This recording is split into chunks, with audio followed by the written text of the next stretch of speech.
ಈ ವಿಡಿಯೋದಲ್ಲಿ ನಿಮಗೆ 1930ರಲ್ಲಿ ಇದ್ದ ಮೂನ್ ಸೇಯರ್ಸ್ ಅಂತೇಳಿ ಒಂದು ಕಳ್ಳರ ಗುಂಪಿನ ಬಗ್ಗೆ ಹೇಳ್ತಾ ಇದ್ದೀನಿ.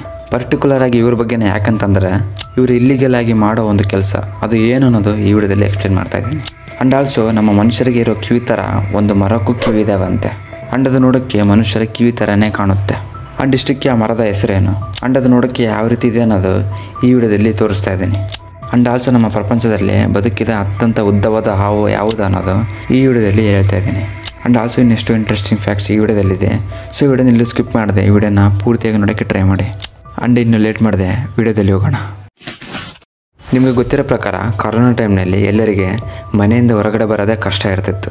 ಯಾಕಂದರೆ ನಮ್ಮ ಪೊಲೀಸ್ ಮಾಮನವರು ಹೊರಗಡೆ ಕಾಯ್ಕೊಂತಿರ್ತಿದ್ರು ಡಜನ್ ಗಟ್ಟಲೆ ಕಟ್ಟಿಗೆ ಹಿಡ್ಕೊಂಡು ನಮ್ಮ ಬ್ಯಾಗ್ನ ಬೆಂಡೆತ್ತಕ್ಕೆ. ಆ್ಯಂಡ್ ಇನ್ನು ಇಂಥ ಒಂದು ಟೈಮ್ನಲ್ಲಿ ನಮ್ಮ ಹುಡುಗರಿಗೆ ಕುಡಿಯೋಕ್ಕೆ ಸಿಗೋದೇ ಕಷ್ಟ ಇರ್ತಿತ್ತು. ಆಗ ಕೆಲವು ಜನ ಯೂಟ್ಯೂಬ್ನಲ್ಲಿ ನೋಡಿ ಆಲ್ಕೋಹಾಲ್ನ ಹೇಗೆ ತಯಾರು ಮಾಡ್ಬೇಕು ಅನ್ನೋದು ನೋಡಿ ತಯಾರು ಮಾಡಿಕೊಂಡು ಕುಡಿದ್ರು ಆ್ಯಂಡ್ ಹಾಸ್ಪಿಟಲ್ಗೂ ಪಾಲಾದರು. ಇದೇ ಥರ ಒಂದು ಡಿಫ್ರೆಂಟ್ ಸ್ಟೋರಿ 1930ರಲ್ಲಿ ಅಮೆರಿಕದಲ್ಲಿ ನಡೀತು. ಏನಂದರೆ ಅಮೆರಿಕದಲ್ಲಿ ಇಂಡಿವಿಜುವಲ್ ಆಗಿ ಅಂದರೆ ಸ್ವಂತವಾಗಿ ಯಾರು ಕೂಡ ಆಲ್ಕೋಹಾಲ್ನ ತಯಾರು ಮಾಡೋ ಹಾಗಿಲ್ಲ, ಯಾಕಂದರೆ ಅಲ್ಲಿದು ಇಲ್ಲೀಗಲ್. ಇನ್ನು ಆ ಟೈಮ್ನಲ್ಲಿ ಮೂನ್ ಸೇಯರ್ಸ್ ಅಂತೇಳಿ ಒಂದು ಗ್ರೂಪ್ ಇತ್ತು. ಇವರು ಏನು ಮಾಡ್ತಿದ್ರು ಅಂದರೆ ಇಲ್ಲಿಗಲ್ ಆಗಿ ಯಾರಿಗೂ ಗೊತ್ತಾಗದೇ ಇರೋ ಥರ ಕಾಡಿನಲ್ಲಿ ಆಲ್ಕೋಹಾಲ್ನ ತಯಾರು ಮಾಡ್ತಾಯಿದ್ರು ಆ್ಯಂಡ್ ಅದನ್ನು ಮಾರ್ಕೆಟ್ನಲ್ಲಿ ತಂದು ಮಾರ್ತಾಯಿದ್ರು. ಅಂಡಿನ ವಿಷಯ ಪೊಲೀಸರಿಗೆ ಗೊತ್ತಾಗಿ ಈ ಗ್ರೂಪ್ನ ಹಿಡಿಯೋಕ್ಕೆ ಪೊಲೀಸರು ಸ್ಟಾರ್ಟ್ ಮಾಡಿದರು.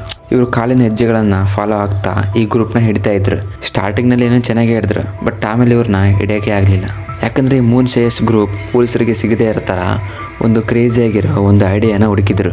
ಏನಂದರೆ ಇವರೊಂದು ಡಿಫ್ರೆಂಟ್ ಆಗಿರೋ ಒಂದು ಶೂನ ತಯಾರು ಮಾಡಿದರು. ಆ್ಯಂಡ್ ಅದು ನೋಡೋಕ್ಕೆ ಯಾವ ರೀತಿ ಇರ್ತಾ ಇತ್ತಂದರೆ ಕೆಳಗಡೆ ಭಾಗದಲ್ಲಿ ಒಂದು ಹಸುವಿನ ಹೆಜ್ಜೆ ಥರ ಇರ್ತಾ ಇತ್ತು. ಈ ಟ್ರಿಕ್ನ ಬಳಸ್ಕೊಂಡು ಈ ಗ್ರೂಪ್ ಬಹಳ ದಿನದವರೆಗೂ ಪೊಲೀಸರನ್ನ ಫುಲ್ ಮಾಡ್ತಾನೆ ಬಂದರು. ನೀವೀಗ ಈ ಸ್ಕ್ರೀನ್ ಮೇಲೆ ನೋಡ್ತಾ ಇರೋ ಬಿಸ್ಕೆಟ್ ಹೆಸರು ಫ್ಲಾಕಿ ಪೈಲಟ್ ಬಿಸ್ಕೆಟ್. ಈ ಬಿಸ್ಕೆಟ್ ಕಾಸ್ಟ್ ಎಷ್ಟು ಗೊತ್ತಾ? $23,000 ಅಮೆರಿಕನ್.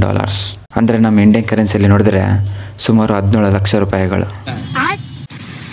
ಈ ಬಿಸ್ಕೆಟ್ ಯಾಕಿಷ್ಟು ಕಾಸ್ಟ್ ಅಂತಂದ್ರೆ ಈ ಬಿಸ್ಕೆಟ್ನ ಸಮುದ್ರದಲ್ಲಿ ಮುಳುಗೋಗಿದ ಟೈಟಾನಿಕ್ ಶಿಪ್ನಿಂದ ಹೊರಗಡೆ ತೆಗೆದಿದ್ದಾರಂತೆ. ಈ ಬಿಸ್ಕೆಟ್ನ 1912ರಲ್ಲಿ ಜೇಮ್ಸ್ ಅಂಡ್ ಮೆಬಲ್ ಫೆನ್ವಿಕ್ ಹನಿಮೂನ್ ಟ್ರಿಪ್ಗೆ ಅಂತೇಳಿ ಯುರೋಪ್ಗೆ ಟೈಟಾನಿಕ್ ಶಿಪ್ನಲ್ಲಿ ಹೋಗ್ತಿರುವಾಗ ಈ ಬಿಸ್ಕೆಟ್ನ ತಗೊಂಡೋದ್ರಂತೆ. ಸೊ ಇದನ್ನು ಸ್ವಲ್ಪ ವರ್ಷಗಳ ನಂತರ ಅಕೇಶನಲ್ಲಿ ಇಟ್ಟರೆ ಒಬ್ಬ ವ್ಯಕ್ತಿ $23,000 ಅಮೆರಿಕನ್ ಇದನ್ನು ತಗೊಂಡಿದ್ದಾನಂತೆ. ಅಂಡ್ ಇದನ್ನು ಯಾಕೆ ತಗೊಂಡಿದ್ದಾನೋ ಏನು ಮಾಡ್ಕೊಂತಾನೋ ಅದೇ ಗೊತ್ತಾಗಬೇಕು.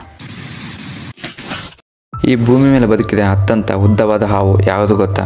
ಟೈಟಾನೋಬಿಯಾ. ನೀವೀಗ ನೋಡ್ತಾ ಇರೋದೇ ಟೈಟಾನೋಬಿಯಾ. ಇದೇ ನಮ್ಮ ಭೂಮಿ ಮೇಲೆ ಬದುಕಿದ ಅತ್ಯಂತ ಉದ್ದವಾದ ಹಾವು. ಇದು ಸುಮಾರು 42 ಫೀಟ್ ಉದ್ದದವರೆಗೂ ಬೆಳೆಯುತ್ತಂತೆ. ಅಂಡ್ ಇದಲ್ಲದೆ ಇದರ ಬಾಡಿ ವೇಟ್ 730 kgಯಿಂದ ಹಿಡಿದು 1135 kgವರೆಗೂ ಇರುತ್ತಂತೆ. ಇದರ ಪೂರ್ತಿ ಹೆಸರು ಟೈಟಾನೋಬಿಯಾ ಸೆರೋಜೋನಿಸಸ್. ಈ ಟೈಟಾನೋಬಿಯಾ ಸೆರೋಜೋನಿಸಸ್ ನಾನ್ ಅವಿಯನ್ ಡೈನೋಸಾರ್ಗಳಿಂದ ಎವಾಲ್ವ್ ಆಗಿದಾವಂತೆ. ಅಂದರೆ ಮೊದಲು ಡೈನೋಸಾರ್ ಥರ ಇದ್ದು ಅಂತೆ.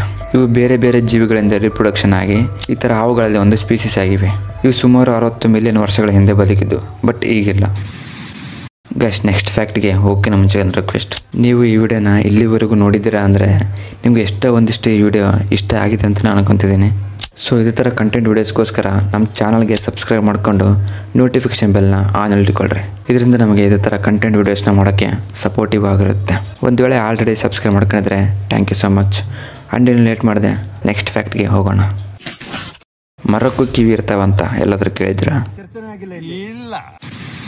ಈಗ ನಾನು ನಿಮಗೆ ಮರಕ್ಕೂ ಕಿವಿ ಇರೋ ಒಂದು ಮರದ ಬಗ್ಗೆನೂ ಹೇಳ್ತಾ ಇದ್ದೀನಿ. ಅಂಡ್ ಅವು ನೋಡೋಕ್ಕೇನೋ ಮನುಷ್ಯರಿಗಿರೋ ಕಿವಿ ಥರನೇ ಕಾಣ್ತವೆ. ಈ ಮರದ ಹೆಸರು ವುಡ್ ಇಯರ್ಸ್. ಇವು ಮರದ ಸ್ಟೆಮ್ ಮೇಲೆ ಇರ್ತವೆ, ಬಟ್ ಇವಕ್ಕೆ ಕಿವಿ ಇದ್ರೂ ಇವಕ್ಕೆ ಕಿವಿ ಕೇಳಿಸಂಗಿಲ್ಲ.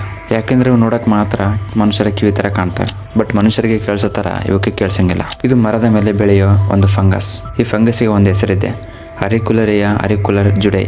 ಇದನ್ನು 19ನೇ ಶತಮಾನದಲ್ಲಿ ಮೆಡಿಸಿನ್ಗೆ ಅಂತೇಳಿ ಬಳಸ್ತಾ ಇದ್ರು. ಇವನ್ನ ಮುಟ್ಟಿದ್ರೆ ರಬ್ಬರ್ ಥರ ಹಂಡ್ ಸ್ಮೂತಾಗಿ ಇರ್ತವೆ. ನಿಮಗೀಗ ಈ ಸ್ಕ್ರೀನ್ ಮೇಲೆ ಕಾಣ್ತಾ ಇರೋದು ಒಂದು ಜಿಯಂಟ್ ಮಿಸ್ಟೀರಿಯಸ್ ಇಥಿಯೋಸಾರಸಸ್ ಹಲ್ಲು. ಇವು 750 ಮಿಲಿಯನ್ ವರ್ಷಗಳ ಹಿಂದೆ ಸೃಷ್ಟಿಯಾಗಿದ್ದಾವೆ. ಒಂದು ಕಾಲದಲ್ಲಾದ್ರಾಗಿನ ಈ ಜೀವಿಗಳು ಸಮುದ್ರವನ್ನೇ ರೂಲ್ ಮಾಡಿದ್ದಾವೆ. ಭೂಮಿ ಮೇಲೆ ಡೈನೋಸಾರ್ಸ್ಗಳ ರಾಜ್ಯ ಆದರೆ ಸಮುದ್ರದಲ್ಲಿ ಇವುಗಳದ್ದೇ ರಾಜ್ಯ. ಇವು ಆ್ಯಕ್ಚುಲಿ ಹೇಳ್ಬೇಕಂದ್ರೆ ಡೈನೋಸಾರ್ಸ್ಗಿನ ಮುಂಚೆಗಿಂತಲೇ ಇದ್ದಾವಂತೆ, ಬಟ್ ಇವು ಈಗಿಲ್ಲ. 90 ಮಿಲಿಯನ್ ವರ್ಷಗಳ ಹಿಂದೆ ಇವು ನಾಶ ಆಗಿದ್ದಾವೆ. ಇವು ವಾಟರ್ನಲ್ಲಿ 35 km/h ಸ್ಪೀಡ್ನಲ್ಲಿ ಟ್ರಾವೆಲ್ ಮಾಡ್ತಾವಂತೆ. ಇವು ನಾಶ ಆದಮೇಲೆ ಮೆಗಲಡಾನ್ ಎಂಬ ಸಮುದ್ರ ಜೀವಿಗಳು ಬಂದವು. ಇವು ನಾರ್ಮಲ್ ಆಗಿನೇ 43 ಫೀಟ್ ಉದ್ದ ಇರ್ತಾವಂತೆ. ಅಂಡಿಗೆ ತೋರಿಸ್ತಿರೋ ಹಲ್ಲು ಕೂಡ ಇಥಿಯೋಸಾರಸ್ ಹಲ್ಲು. ಅಂಡ್ ಇದನ್ನು ಆಧಾರವಾಗಿ ಇಟ್ಟುಕೊಂಡು ವಿಜ್ಞಾನಿಗಳು ಇದು ಟೋಟಲ್ ಆಗಿ ಎಷ್ಟು ಉದ್ದ ಇರ್ಬೋದು ಅಂತೇಳಿ ಅಂದಾಜು ಹಾಕಿದ್ರಂದ್ರೆ 69 ಫೀಟ್. ಆ್ಯಂಡ್ ಇಲ್ಲಿವರೆಗೂ ಸಿಕ್ಕಿದ ಐಥಿಯೋಸರಸ್ನಲ್ಲಿ ಇದೇ ದೊಡ್ಡದು ಅಂತ. ಆ್ಯಂಡ್ ಕೊನೆಯದಾಗಿ ಈ ವಿಡಿಯೋನ ಇಲ್ಲಿವರೆಗೂ ನೋಡೋದಕ್ಕೆ thank you so much. And ಚಾನಲ್ಗೆ ಸಬ್ಸ್ಕ್ರೈಬ್ ಮಾಡ್ಕೊಂಡಿರಿ. ಇದೇ ಥರ ಇನ್ನೊಂದು ವಿಡಿಯೋ ಜೊತೆ ಮತ್ತೆ ಸಿಗೋಣ. ಬಾಯ್.